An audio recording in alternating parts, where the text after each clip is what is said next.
오늘 우리에게 주시는 하나님의 말씀은 열왕기상 14장 1절부터 20절입니다. 그때에 여로보암의 아들 아비야가 병든지라.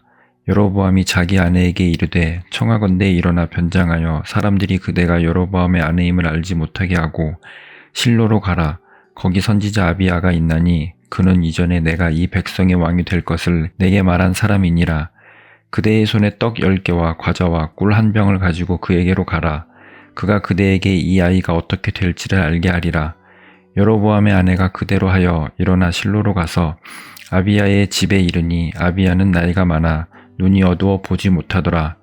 여호와께서 아비야에게 이르시되 여로보암의 아내가 자기 아들이 병들었으므로 내게 물으러 오나니 너는 이러이러하게 대답하라. 그가 들어올 때에 다른 사람인 체함이니라. 그가 문으로 들어올 때에 아비야가 그 발소리를 듣고 말하되 여로보암의 아내여 들어오라. 내가 어찌하여 다른 사람인 채 하느냐. 내가 명령을 받아 흉한 일을 내게 전하리니 가서 여로보암에게 말하라. 이스라엘 하나님 여호와의 말씀이 내가 너를 백성 중에서 들어 내 백성 이스라엘의 주권자가 되게 하고 나라를 다윗의 집에서 찢어내어 내게 주었거늘 너는 내 종 다윗이 내 명령을 지켜 전심으로 나를 따르며 나 보기에 정직한 일만 행하였음과 같지 아니하고 내 이전 사람들보다도 더 악을 행하고 가서 너를 위하여 다른 신을 만들며 우상을 부어 만들어 나를 노엽게 하고 나를 내 등 뒤에서 버렸도다. 그러므로 내가 여로보암의 집에 재앙을 내려 여로보암에게 속한 산에는 이스라엘 가운데 매인 자나 노인자나 다 끊어버리되 거름더미를 쓸어버림같이 여로보암의 집을 말갛게 쓸어버릴지라. 여로보암에게 속한 자가 성읍에서 죽은즉 개가 먹고 들에서 죽은즉 공중의 새가 먹으리니 이는 여호와께서 말씀하셨음이니라 하셨나니 너는 일어나 내 집으로 가라. 내 발이 성읍에 들어갈 때에 그 아이가 죽을지라.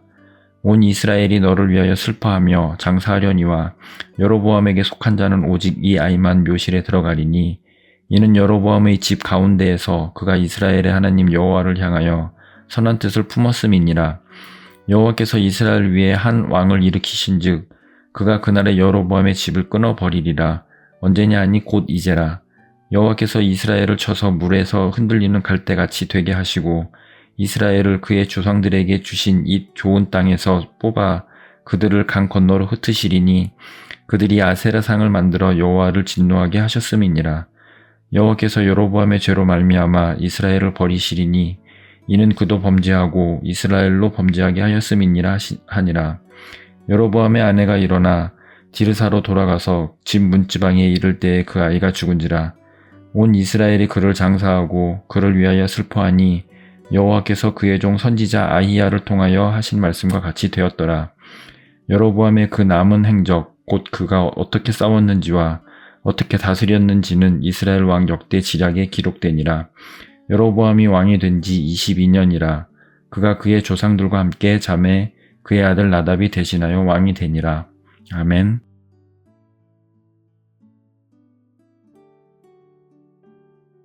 우리가 교회를 다니면서 무언가 열심히 한다고 하는 것이 다 똑같지가 않습니다. 크게 두 종류로 나눌 수가 있는데 하나는 신앙생활이라고 이름 붙일 수가 있겠고 나머지 하나는 종교생활이라고 이름 붙일 수 있겠습니다. 이 둘은 겉으로 볼 때는 비슷해 보입니다. 신앙생활을 하는 사람이든 종교생활을 하는 사람이든 둘 다 열심히 예배에 나오고 기도에도 나오고 봉사도 열심히 합니다. 그러나 그 동기와 중심, 관계성과 방향성이 있어서 큰 차이가 있죠. 신앙생활은 그 목적과 중심이 하나님입니다. 그러나 종교생활은 그 목적과 중심이 나의 필요죠.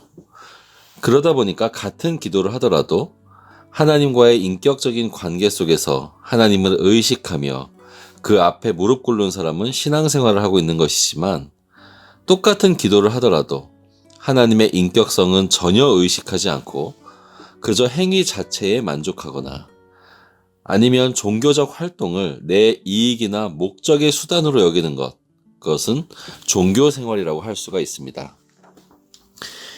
이 둘은 겉보기에는 타인이 구별하기가 매우 어렵지만 완벽한 차이가 있습니다. 그리고 그 차이는 절박한 상황에 놓일수록 더 벌어지죠. 오늘 본문의 주인공은 여로보암입니다. 이 사람은 북이스라엘의 초대 왕인데 그 나라를 타락으로 이끈 최악의 왕이죠. 그런데 처음부터 악역으로 시작한 것은 아니었습니다. 솔로몬의 통치 말기에 하나님께 택함을 받아서 10지파의 왕이 되었죠. 그러나 왕이 된 이후에 정치적인 목적으로 금송아지를 만들고 우상 숭배를 제도화했습니다. 그 이후로 북이스라엘 초대왕 여로보암의 이 실책을 후대 왕들이 끝까지 극복하지 못하고 나라가 파멸로 향해 가게 되죠. 이 여로보암 역시 하나님의 말씀을 받았지만 끝끝내 회개하지 않고 심판을 자초한 비극적인 인물입니다. 그 여로보암에게 위기가 찾아왔습니다. 사랑하는 아들 아비야가 병들게 된 것이죠. 그래서 여로보암은 자기가 직접 나서지 않고 아내를 변장시켜서 실로에 있는 선지자 아히야에게 보냅니다. 이 아히야는 과거에 자기가 왕이 될 거라는 하나님의 말씀을 전해줬던 바로 그 선지자였습니다. 여로보암은 왜 그렇게 했을까요? 우선 자기 자신은 이미 하나님을 떠났지만 그래도 이런 문제 앞에서는 하나님이 해결해 줄 수 있을 거라는 생각은 했던 모양입니다.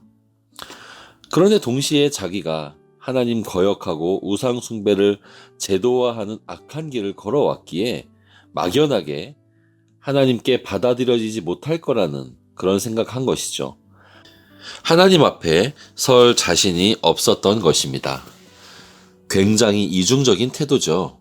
하나님의 능력은 알고 있기에 찾아왔으면서도 아내를 변장시키면 나이가 많아서 눈이 어두운 그 선지자가 하나님의 사람인데 그걸 모를 거라고 생각했던 것이죠.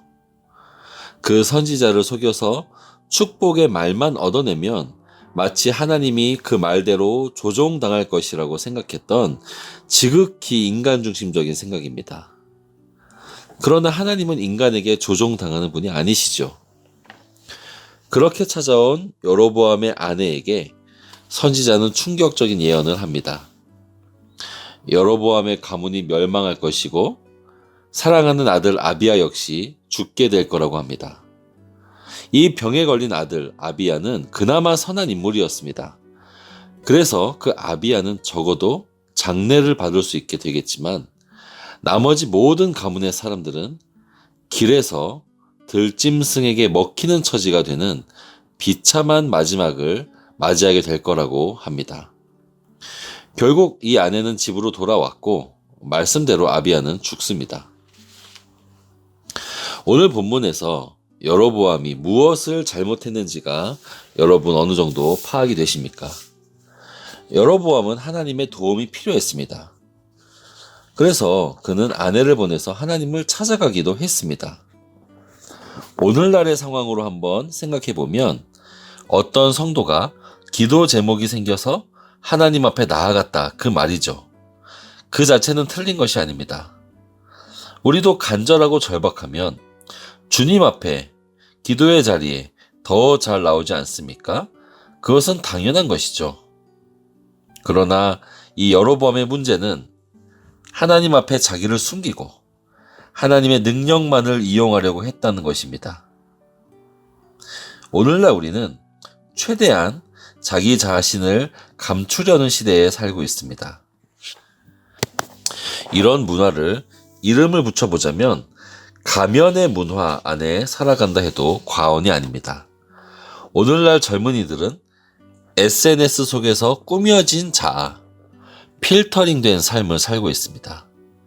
자기 진짜 감정은 가려버리고 가짜 감정을 디스플레이합니다. 그러다 보니까 하나님을 믿는 것 역시 비슷한 태도로 일관할 때가 있습니다. 교회를 오더라도 자기를 익명성 속에 숨겨서 나아오고 자기가 필요한 것만을 뽑아내려고 합니다. 그것은 종교적 생활을 열심히 하는 것이지 하나님 앞에서 진솔하게 드러내지 않는 것이죠.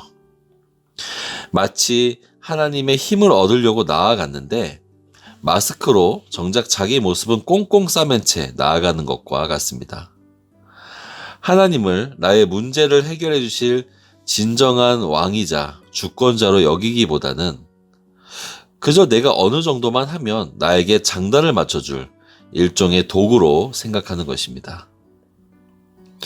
그렇다면 우리 하나님이 기뻐하시는 길은 무엇일까요? 그것은 하나님 앞에서 진실하게 나아가는 것입니다.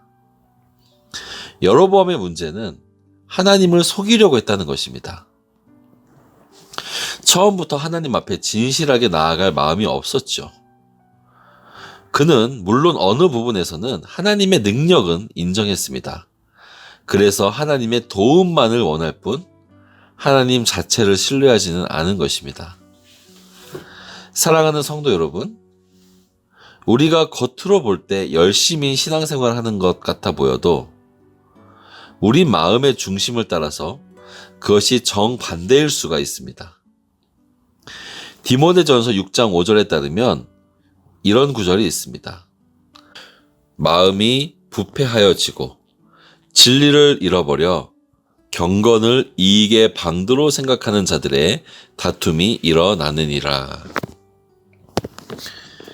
이 말씀처럼 말세에는 이런 종교적인 위선자들이 많이 일어난다고 경고합니다. 경건해 보이는 사람들이 그 경건을 자기 이익의 재료로 사용한다는 것입니다. 우리도 신앙생활하면서 종종 비슷한 유혹에 빠집니다. 남들에게 드러내기 위한 종교생활, 내 필요만을 채우기 위한 종교생활을 한다는 것이죠. 그러나 하나님께서는 다 아시는 분입니다. 사랑하는 성도 여러분, 온전한 마음으로 하나님을 경외하고 신뢰해야 합니다. 하나님은 우리의 어떤 위선과 거짓을 다 아시는 분입니다. 그러나 반면에 우리가 하나님께 나아가면 언제든지 두 팔 벌려 안아주시는 그런 하나님이시기도 합니다. 우리 하나님은 단지 문제를 해결해주는 램프의 마법사가 아닙니다. 그분은 우리가 경외하고 신뢰해야 할 하나님이십니다. 그래서 언제나 진실한 마음으로 하나님 앞에 나아가는 우리 모두가 되기를 바랍니다.